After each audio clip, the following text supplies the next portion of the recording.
Hello and welcome to English Literature with Susan.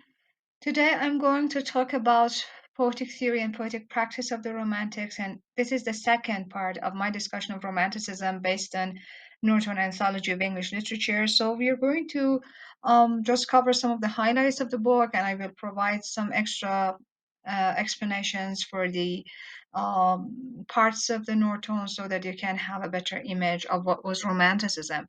The poetic theory and poetic practice much depends on what William Wordsworth has written and his preface to lyrical ballads. In that preface, sometimes considered to be the manifesto of Romanticism, we see some of the main themes of Romanticism are just introduced. How William Wordsworth kind of connects his poetry to nature, his poetry to the specific type of language a poet might have used, or different new and novel or creative ways through which we can write a poem. So, in this manifesto or in this preface, Wordsworth explains what is the language of poetry. We can say, what is the subject of a poem, who is the poet, what is the definition of poetry. So, such questions or themes are generally addressed in that manifesto or preface. So, in the preface to Lyrical Ballads, Wordsworth set himself in opposition to the literary Ancien Regime. Ancien Regime or Old Regime was the name of the old system in France. So here a kind of political term is used to say that what William Wordsworth did both in theory, in the preface, and in practice, in the ballads he wrote, is against the conventions and the traditional systems already familiar in literature. So the whole lyrical ballads, we can say, whether the parts written by Coleridge, whether the parts written by William Wordsworth, as a kind of revolutionary work. It stands against what was conventionally accepted in the previous age, which was neoclassical time. So those writers of the 18th century so the Ancien Regime or the Old Regime represents the 18th century writers who, in Wordsworth's view, had imposed in poetry artificial conventions that distorted its free and natural expression. Wordsworth's preface nevertheless deserves its reputation as a turning point in literary history. Why turning point in literary history? Because we can say that by the time of this preface or by the starting point of Romanticism, we move from the imitative theory of literature to expressive theory of literature. By this, we mean that in the neoclassical times, throughout the Renaissance, literature was considered to be a mirror held up to nature. It was defined like that. So it was mimetic, it was imitative. The writer was supposed to just check out the old writings, old works of literature, classical ones, and follow the rules. Imagination or wittiness was supposed to be controlled. Too much imagination was banned in that system. Nature mostly meant the nature of human beings, which was dominated by human rationality as its universal aspect. So, the emotions, the eruption of the emotion, the expression of the feelings, or talking about personal thoughts and ideas in a poem was not acceptable. But William Wordsworth and other romantics just exposed their audience to the expression of emotion. So when we use the term express or eruption, just check how the ear just as articulated or kind of it was like that we imprison the ear and then all of a sudden we give it a freedom. So expression, romantic poetry is like that. It's expressive. It is the overflow, according to William Wordsworth, of the powerful feelings of the poet. So we are now dealing with a kind of literature that depends on the very figure of the poet. Just let me bring an example here. You're reading the two first lines of his poem, As I Wandered Lonely as a Cloud, or sometimes the poem is called The Daffodils. In this poem, something happens. William Wordsworth was just, making an excursion. He was walking. It's so beautiful. daffodils, and then it was called a type of spot of time for him. So he gathered some memory of the emotions he had at the moment. He felt very excited. He was amazed by the beautiful movement of the flowers, but he didn't write his poem just immediately. William Wordsworth believes that all good poetry is a spontaneous overflow of powerful feelings which take their origin from actually recollection which happens in tranquility. So uh, when he went home, there he just meditated about that moment, and while he was meditating through working on his feelings and imagination in his mind, he again created the image in his mind, and then the container of his mind was filled and the poetry came out. So you need a spot of time, and then you need a tranquil moment to remember that spot of time and create it in your mind. And when you're full of emotions about what you have created in your mind, which has its origin in the actual scene you have just watched, then poetry would come out. So this was more or less the formula by William Wordsworth. We would work on it more in the next slides. But before doing that, just let us see the difference between Romanticism and Neoclassicism. This painting is a late Neoclassical work of art, and it is called Oath of the Horatii by Jacques Louis David, the French painter. Just check out the characteristics of this painting. The subject of the painting is said to be an oath, and you see how the oath is located nearly at the center and at the foreground of the painting. And you see how perspective is working here, how the different rules of painting, those classical ones are just observed by the painter, and you see the curves, you see the details, the specifications, how one topic which is not central to the story is kind of placed at the margin of the painting. And the color red, for example, is considered to be the color which is used to foreground or to kind of accentuate the figure who is making the promise. So everything is just in there. So we can check the shades, the light, and how shade and light are playing in the painting. We have a very meticulous painter here, observing many details. But just look at this romantic painting. Uh, Things are blurry. Unlike the other one, in which everything was too much visible, in which we could just check out every detail, in this painting, we take some impressions, but we are not certain about what we are looking at because it's a kind of liminal work. Things are at the borderline of visibility and invisibility, and you see how the strokes of the brush are not, for example, corrected by the painter, who is actually William Turner, and the painting is called "Going to the Ball." So did you see how a romantic work depends on what the writer, the author, the painter sees, not what he is looking at, but how he looks at it. While in the previous painting, everything was made out previously by the rules, and the painter just observed those rules in his painting. But here, the artist, the painter, depends on himself to depict the scenery, so he doesn't feel that he should be truthful to what is exactly in there. So no mirrors are being held up to the scenery. We see the lamp or the light of the mind of the artist instead, which is highlighted in this painting. So that was how we moved or kind of experienced the transition from new classicism to romanticism, from that visibility to this liminality, to this a borderline kind of impression, or from realism of the previous one to the impressionistic aspects of this one.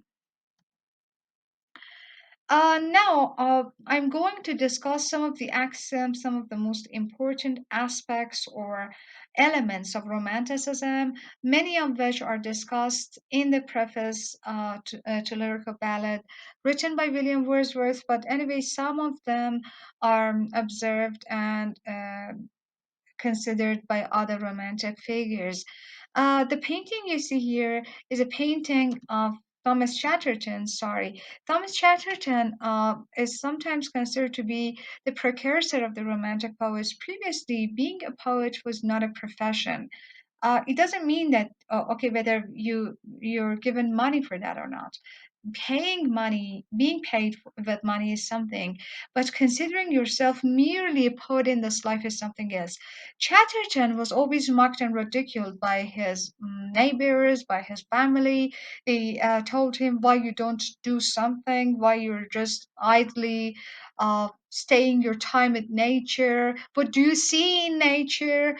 He didn't uh, considered as a compatible figure with his age. So, at the age of 17, if I'm not mistaken, he just took his own life.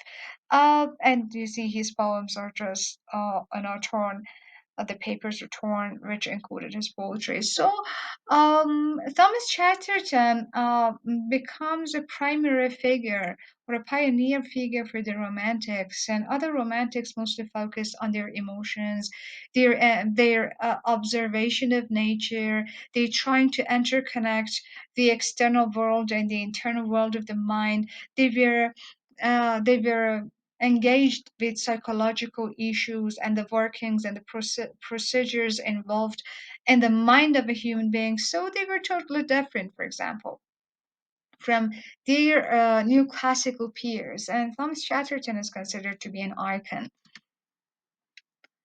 Wordsworth considers the inner feelings of an author as the most significant, let's say, contribution to a poem or a work of art. So he located the source of a poem not in outer nature or external nature, but in the psychology of the individual poet who receives the external nature, and specified that the essential materials of a poem were not the external people and events it represented, so it is not that much of a social poetry, but the inner feelings of the authors or external objects only after these have been transformed by the author's feelings. So transforms or transubstantiated the materiality of the world, ended in the mind of the poet, and the creativity of the poet is started. So we have what is external, but the external is always sifted through the internality or the internalized aspects of the minds of the poet. William Wordsworth and other romantics didn't believe in the mirror or in that imitative aspect of a work of art. So for them, even if you're a mirror, you're not a truthful mirror. You can see everything from your own angle point. You can add your own light or your own lamp to it, as Hazlitt had said. So, for example, suppose this part is the real world. No, what it is, what it can be seen in nature, and this other one is what the poet sees.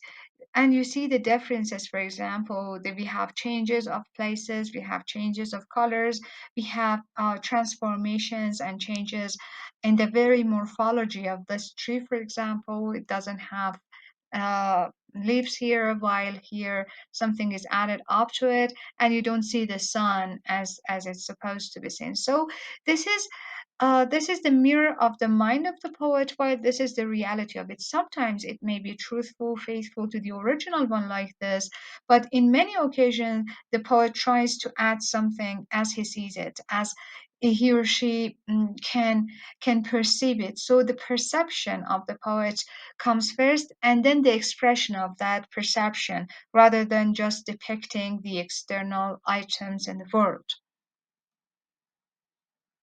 And William Wordsworth, in his preface to lyrical ballads, sets his formula of poetry. So in 1802, he described all good poetry as the at the moment of composition, not later on, not previously, but at the moment you're writing it, the spontaneous overflow of powerful feelings. Other romantic theories conquered somehow by referring to the mind, emotions, and imagination of the poet for the origin, content, and defining attributes of a poem. So, all the romantics were in agreement that imagination of the individual poet is the most important contributor factor in the production or in the procedure of the production of a work of art.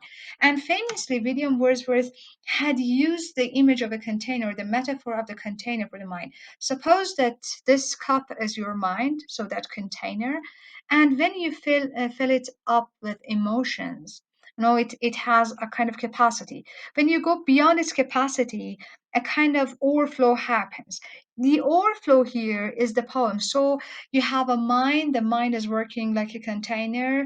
You fill that mind with emotions, images, creations, novelties, and things like that.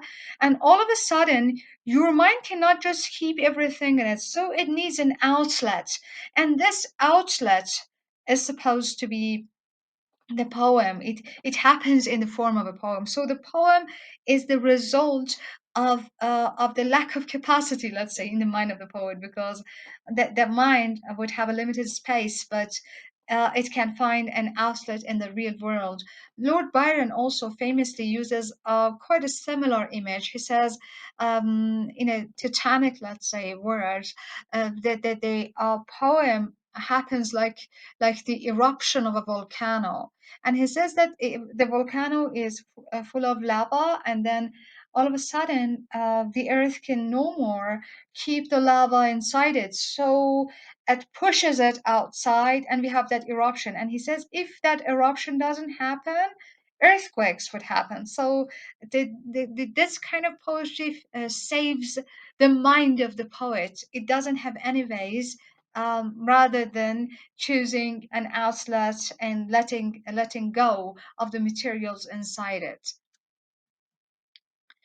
Anyway, Samuel Taylor Coleridge is not maybe totally in agreement with what William Wordsworth supposedly considers as the origin of poetry. William Wordsworth thinks that external nature is prominent, so the poet is dependent on the external nature as a source of inspiration, pondering, meditation.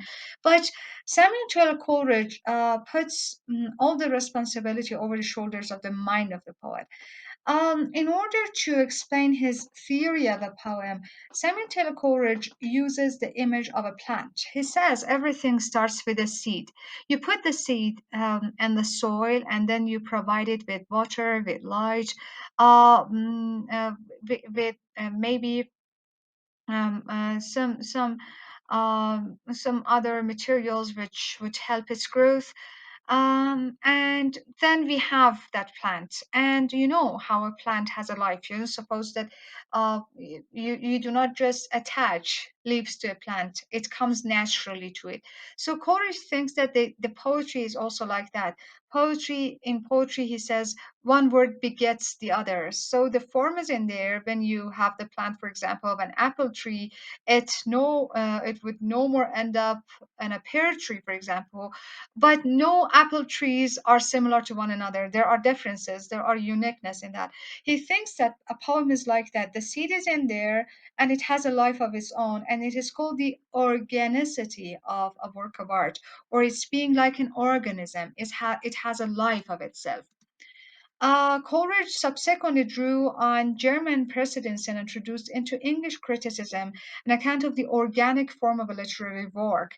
In this account, the work is conceptualized as a self originating and self organizing process parallel to the growth of a plant that begins with a seed like idea in the poet's imagination, grows by assimilating both the poet's feelings and the materials of sensory experience gathered by the five senses, for example, and evolves into an organic whole in which the parts are integrally related to each other and to the whole. Suppose that we have the body of a human being, and this body cannot work without all of its organs or parts. So we have the whole or the body, but for example, this body cannot work if we take the heart out of it. So the heart is part of the whole, and it gives life to the body. So body, that whole is dependent on the heart, and also the heart as the part cannot have a life without this body. If you take your heart away from your body, the heart cannot continue its life. So both part and whole are related to one another, and in poetry it is like so. The idea is related to every aspect of a poem. Every particle of a poem goes back to that topic, or to that main idea of it, and also form and content are in total agreement with one another. So different ideas, design for example at the one hand, and emotion and imagination are working together to make a whole. So when this plant comes to life out of that seed and receiving all these materials like light and water and things like that, the plant is no more just the light, it is no more just the water, it's no more just the soil. It's a combination of all of them, but you cannot just take out every aspect of it. So when it has done its process of growth, you cannot just take out its parts, or you cannot just say that okay, it's made out of this and that. Or suppose the baby of human beings, the human baby is made out of the genes of his or her parents, but it is none of them. It has resemblances to both of them, but it has an identity of its own. So it has its own genes, it has its own life. So suppose that the father and the mother are like the seed, and the child is the result of that. It has a life of its own, though there are resemblances identifying the parents. But you cannot just take one parent's genes from the other one, or you can say that okay, the one handles like the father, the other handles like the mother, so we can just take out the hand and give it to the father. It's impossible. Coleridge thinks it is impossible also in terms of or in case of the parts of a poem and their relation to the whole holistic idea, which has already produced the poem. Coleridge, who explains such ideas as, let's say, much influenced by the theories of Hegel, especially his dialectic. The dialectics of Hegel deals with thesis, antithesis, and synthesis. The picture is telling.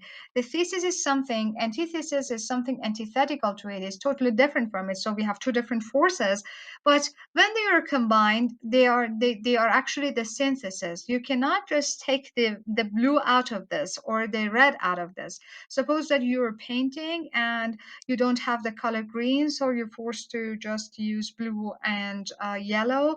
And when you mingle and mix the two colors, you cannot just take the blue out of it or the yellow out of it. It's a new whole. And this is how poetry works. But what are the two main particles in a poem? What is the thesis and what is the antithesis, which has the poem as the synthesis and as its result? According to Coleridge, the thesis is the primary imagination. What is primary imagination? Primary imagination is the kind of categorizations or classifications which are happening in the mind. So, for example, when you hear the word rose, you know the color of that flower, or the colors it may have, the softness, of its leaves, it may have thorns and it would give you pain. You know the scent of the flower, so the perfume is familiar to you without having the flower at hand. So when you hear or you read a rose, you know what it is because you have a memory of it. This is the task of the primary imagination, to gather data via the five senses. So you touch, or you hear, you see, you smell, and all of them make categories of your mind in your mind. So it is kind of related to the memory you have of things, and you can imagine them without looking at them or without hearing them. So this is the primary imagination. According to Coleridge, every human being has the primary imagination, so it is shared among the members of the human community. But what distinguishes a poet is the secondary imagination, or that antithesis. The secondary imagination has the power to mingle the data here from different categories, for example, from two discordant categories or contradictory ones or paradoxical ones, let's say, and then create something new. It is, according to Coleridge, to use his own words, it is asymplastic. It fuses things together so that you can no more just separate them. It fuses ideas which are more or less contradictory, like infinite and finite, or like objective and subjective, like heaven and hell, evil and good. All of them can gather and make a new whole. And this is what Coleridge calls the specific aptitude of a poet. Not everyone has the disposal of this energy, of this faculty, which he calls secondary imagination. This is a specific faculty of the mind, which, together with the primary imagination, help the poet to complement his poetic imagination. Suppose that the poet looks at these flowers, this is the real image, and then something happens in his or her mind. These are, for example, taken from this reality, but the other particle is made through his mind. He just blends different categories together to make a new flower, which has some aspects of this original image, but it has its own uniqueness, no more this other one. Uh, Till this moment, we were discussing the importance of individuality in romantic poetry, and because the romantics take the figure of the poet to be the most important aspect of a poem. So, a poem is a result of the feelings, emotions, states of the mind, and the thoughts of the poet. In order to depict all these things, in order to have a medium through which they could just explain themselves, they needed a genre or a type of a poem, and they chose lyric poetry, which was originally very personal. In keeping with the view that poetry expresses the poet's feelings, the lyric poem written in the first person, which for much of literary history was regarded as a minor kind, became a major romantic form and was often described as the most essentially poetic of all the genres. Lyric poetry was ignored by the previous century poets, but the Romantics revived it. But this time, they revived it not only with the emphasis on the individuality of the persona, but they also asked or kind of invoked the audience to identify the persona of the poem, that I of the poem, with the figure of the poet. So in most romantic lyrics, the I is no longer a conventionally typical lyric speaker, such as the Petrarchan lover or cavalier gallant of Elizabethan and 17th century love poems, but one who shares recognizable traits with the poet. This is not like Shakespeare. Shall I compare it to a Psalm's Day? No, it is not so. The poet doesn't use that kind of bold, gallant language or mm, eloquent type of writing. The poet is talking, as William Wordsworth says, as a man speaking to man. So this is the real poet addressing us. The experiences and states of mind expressed by the lyric speaker often accord closely with the known facts of the poet's life and the personal confession in the poet's letters and journals. So it is very important when we study Romanticism to know about the biographies of these poets and also to read their works of, their works other than poetry. So we can read their letters in case of John Keats, for example, or the journals of Dorothy Wordsworth would be important to be covered. So we need some extra materials. We need everything about the poet so that we can know about the themes, the ideas generally developed in that work. And another aspect of the definition of the romantics of the poet is considering the poet as a prophet. So the notion of the poet prophet or a visionary or a seer. William Blake says that a poet is a one uh, who can see the past, the present, and the future. And in his Ode to the West Wind, Percy Shelley also emphasizes this, and he asks the West Wind to scatter his words among mankind so that they can have the opportunity to change. And Percy Shelley, William Wordsworth, and Coleridge more or less believe that the poet is born a poet, and you cannot learn to write a poem. So, a real genius poet, and genius is a romantic key term. They used it in terms of depiction of the real original poet. Is the one who is from this different creative faculty. Or Coleridge says that the poet is like God because both of them share the power of creation. The prelude exemplifies prelude by William Wordsworth, exemplifies two other important tendencies. Like Blake, Coleridge in early poems and later on Shelley, Wordsworth presented himself as, in his words, a chosen son or bard. Bard more or less means a prophet. That is, he assumed the persona of a poet, prophet.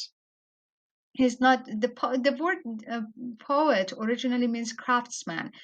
The romantic poets want to go beyond this craftsmanship. They want to be the prophets, the bards. So the bard is inspired. The bard, is also inspiring. The bard is the one who sees something that others cannot see, like the prophet, and they make prophecies. And that's why Percy Shelley, in his defense of poetry, says the poets are the unacknowledged legislators of the world, even if we don't acknowledge them, but the poets are there in the background of the world, making rules or changing those rules.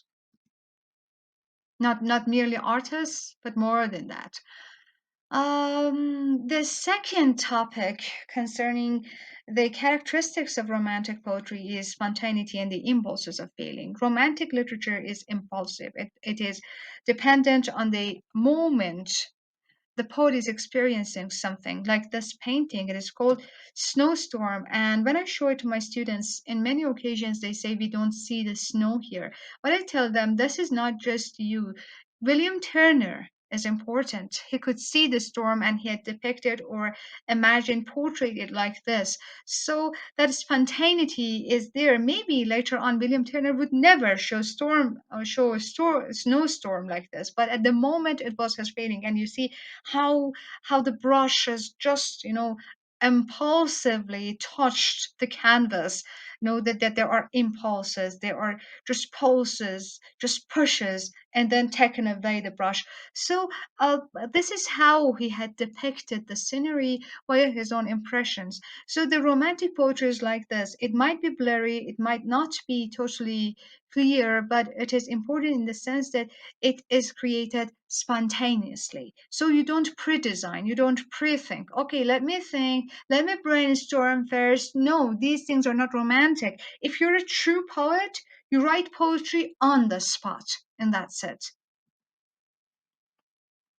And there are various expressions for this. William Wordsworth, for example, and John Keats. Wordsworth defined good poetry not merely as the overflow, but as the spontaneous overflow of feeling. So that moment of overflow happens spontaneously, geniusly. It's an original moment. You cannot make it. It should happen. In traditional poetics, poetry had been regarded as supremely an art in its sense of artificiality, an art that in modern times is practiced by poets who have assimilated classical precedents or aware of the rules governing the kind of poem they are writing, and except for the happy touches that, as Pope said, are beyond the reach of art, somehow, sometimes imagination is allowed.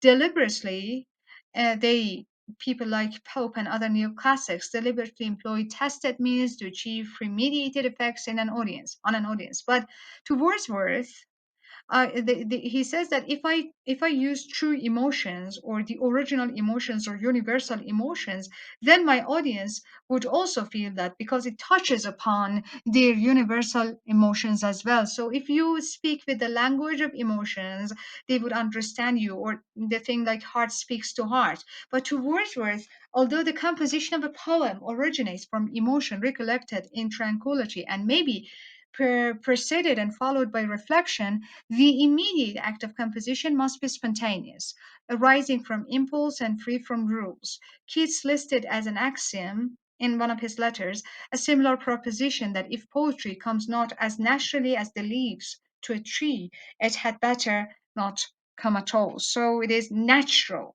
You cannot force poetry. It's not no labor. It doesn't have to happen through labor. You should have that, that kind of genius in you so that you can make a poem. And this is also another example of that impulsive, passionate representation. Look at the colors here, how they are mingled together, how the painter didn't attempt to just correct himself. You see the pushes of the brush, the stroke of the brush here, and he just didn't take the brush away, uh, let's say mildly or softly. Everything is very spontaneous here. And this is also by actually William Turner, which is called Slavers, and it has a continuation, throwing overboard the dead and dying.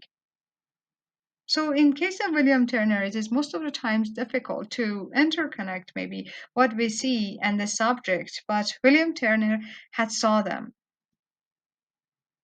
And for Percy Shelley, um, the actual production of a work of art happens in the mind. So a work of art completes its course of production in the mind of the artist, and it finds later on its outlet out. So the real art as the mental art is, or it is like pregnancy. When you're pregnant with a child, you cannot just control it. You cannot say, okay, true, I want the fetus to have a hand, or okay, today I wanted to grow one of its foot. So you cannot do that. You cannot control it. It has its own course. William Percy Shelley, sorry, also believes that the course of the production of of a work of art has a natural kind of path which happens in the mind. Percy Shelley thought an error to assert that the finest passages of poetry are produced by labor and study. He suggested instead that these were the products of an unconscious creativity. A great statue or picture grows under the power of the artist as a child in the mother's womb, as naturally as that. And then with when the child, the baby is complete, it comes out or is born. And then about romantic nature poetry. One of the fallacies around the term romanticism is that it is natural poetry, or it is the poetry of nature. Romanticism is never ever, never ever, never ever the poetry of nature, or the poetry which merely describes nature. If the romantics describe nature, they have another aim, another goal, another objective in mind, and that's the case. So the romantics do not depict nature. The romantics depict nature for the sake of something. And I will explain it later. So here you see The Monk by the Sea by Caspar David Friedrich, the German romantic painter. And you see the loneliness, the water, the colors. It is more visible or more straightforward than William Turner's paintings. But anyway, it shows the interrelationship between one singular human being and the nature, and you see how the nature is overspreading and how the human being is small in scope compared with the scope of nature.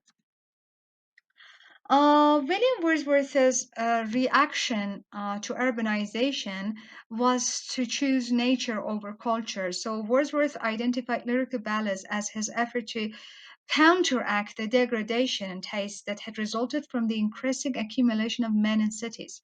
The revolution style, the kind of industrial revolution, has ruined everything. So he suggested a revolution in style. He proposed in the preface was meant in part to undo the harmful effects of urbanization. And for William Wordsworth, nature is the source of bliss. For William Wordsworth, nature is always benevolent. It is always positive. But this view is not necessarily shared by other romantics. Like I told you about Coleridge, Coleridge doesn't see nature as primordial as William Wordsworth. For Coleridge, everything happens in the mind. For example, in his Dejection Note, he says, "Okay, everything might be beautiful in the external nature, but it cannot be beautiful to me unless I am happy or I want to see it that way." So he says that, for example, the fountains are within. We cannot just say that nature is beautiful. What is beautiful is my mind, and then my mind can see the beauty. He, for example, says when we see nature beautiful, it is our wedding garment. We have shown it, or we have just worn it with our wedding garment. Or when it is sad, it is not because the nature is really sad. For example, we say sunsets are sad. It is not the sunset, it is us. Something, the fountains are within us, so it is happening inside us. He says, if we're seeing nature as dying, he says that her shroud is ours. So we see nature as that. In case of Lord Byron, nature is somehow sporadic and here and there. So Byron occasionally refers to nature, but he prefers culture over nature in many of his poems. And he doesn't deal, let's say, with a theoretical basis or with a design in mind with nature in his poetry. And in case of Percy Shelley, like William Wordsworth, considers nature to be benevolent, but also he sees the dangers which can become from nature to us. So in his Ode to the West Wind, he says nature preserver and destroyer because it can have both aspects. Or nature, like what he mentions in Mont Blanc, his longer poem, is can be both beautiful and sublime, like the mount he was looking at. But at the same time, he saw the danger, the avalanche, which would come from that natural scenery to him. So for Percy Shelley, it does have both aspects. And for John Keats, nature has life. Nature is a living phenomenon. And in many occasions, it's also related to death for John Keats. Keats also identifies nature with imagination or poesy, as is the case with his ode to a Nightingale, one of the famous six odes. Or into autumn, he looks at autumn as a goddess. So he sees nature as a living creature, and he associates it with different metaphors. Neither romantic theory nor practice, however, justifies the opinion that romantic poets value description for its own sake. Therefore, romantic poetry is like this. This is not the real nature, but they see nature as they wish, as they own it. Like, just remember the painting Starry Night by Van Gogh. We can never see a sky like that, but Van Gogh has looked at it like that. He had seen it like that. So the fountains within the mind of Van Gogh has created that nature in that way. So instead of having merely descriptive poems in Romanticism, we have descriptive meditative poetry. It means that while the poet is describing a natural scenery, he is also meditating on a crisis, and at the end of the poem, he finds the resolution. For example, in case of Tintern Abbey by William Wordsworth, in that poem, he's depicting the beauteous, as he uses the term, nature around the Wye River and the Abbey. But at the same time, he's talking about getting older. He says, "When I was a child, I was here and I was just running like a roe. I was like an animal here. I was too active. But now I'm older. I'm not that much active, but I have gained something else." and that is the power to listen to the sad music of humanity. So I have lost something, but I have gained something else. And this is the resolution at the end of the poem. And he says, I have both of these from nature, I've taken both of these from nature. So while depicting the beauteous nature there, he's also depicting or meditating upon some personal feeling or crisis. And at the end of the poem, he comes across that resolution which was mentioned. The fourth characteristic of the romantic poetry is the glorification of what is ordinary. In short, or in some, I can say that what William Wordsworth believes is to find the miracle in the everyday, and that's it. To find what is extraordinary in the ordinary, and then and you have grasped what is a particle or a characteristic of romantic poetry. Hazlitt depicting this condition or trying to explain William Wordsworth, declared Wordsworth's school of poetry the literary equivalent of the French Revolution, which translated political change into poetical experiment. Kings and queens were dethroned from their rank and station in legitimate tragedy or epic poetry as they were decapitated elsewhere. So kings and the queens are no more the topics of the poetry or works of literature. For example, William Wordsworth has written a play called The Borderers, and he talks about the people who are on the border, who are always excluded or ignored. The paradox these poets set out with was that all things are by nature equally fit subjects for poetry, or that if there is any preference to give, those that are the meanest, the most humble, and most unpromising are the best. So we have a kind of a great shift in the subject matter of poetry. For example, in his poem We Are Seven, William Wordsworth explores the relationship with a cottage girl. The cottage girl, as asked by the figure of the poet, it is based on a real incident, that how many sisters and brothers are you? And the girl answers back, we are seven. And he says, okay, where are those seven children? He says, okay, I'm here. Two of them are at Conway, they dwell at Conway, two of them are at the sea, and two of them are at the graveyard. And the poet implores that, okay, it cannot be so. If two of them are dead, you cannot be seven, you're five. But the child doesn't understand the philosophy of death. She's still too lively to understand what is dying. So the rationality of the adult and the justification of the child do not go into a promising place. And at the end of the poem, the little girl just explains herself, just repeats herself that, nay, sir, we are seven. So in this just very base incident which can happen, it is kind of part of the ordinary life of a person. A poem comes out which also explores different aspects of human mind and human thinking or understanding. Hazlitt had in mind when he depicted Wordsworth like that, had in mind Wordsworth's statement that the aim of lyric ballads was to choose incidents and situations from common life and to use a language really spoken by men. For Wordsworth's polemical purposes, it is in humble and rustic life that this language is found.